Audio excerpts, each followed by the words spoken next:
Be careful, son. From the outside, Keeten Heskett looks like any other typical, energetic 3-year-old. But this little boy has endured more hardships than most people do in a lifetime. It all began before Keeten was even born.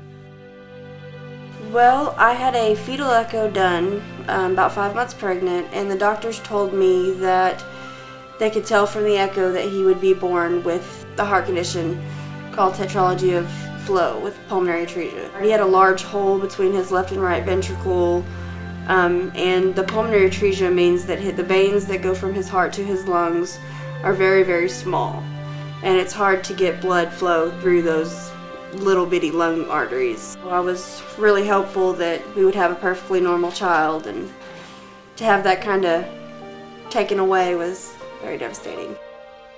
8 weeks after Keeten was born, he had his first open-heart surgery at Arkansas Children's Hospital in Little Rock, where surgeons were able to successfully put in a shunt to open his pulmonary artery. 9 months later, Keeten had to undergo a second open-heart surgery. Even though they had opened his pulmonary artery up, it wasn't getting enough blood flow to his lungs to provide his body with oxygen. After surgery, Keeten crashed and coded.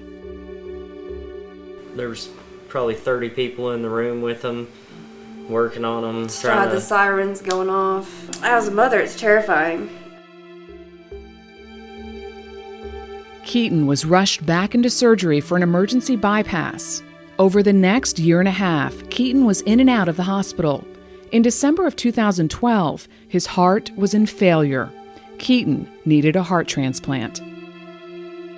You wouldn't think that the best news you ever heard was he was eligible for a transplant, but when there was no other option, that's pretty good news. For months, Keeten waited at Arkansas Children's Hospital for a new heart. After about 60 days of waiting, 2 months, I was beginning to doubt it was going to come.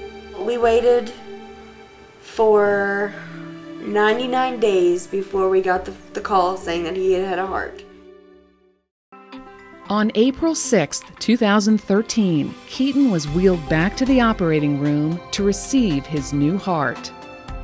16 days later, Keeten got to go home.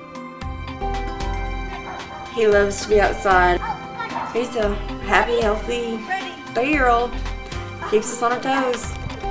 His prognosis is good, really good. There's just, so many kids that are alive today because of the American Heart Association. We feel like he's just a blessing and our miracle baby. We couldn't imagine life without him.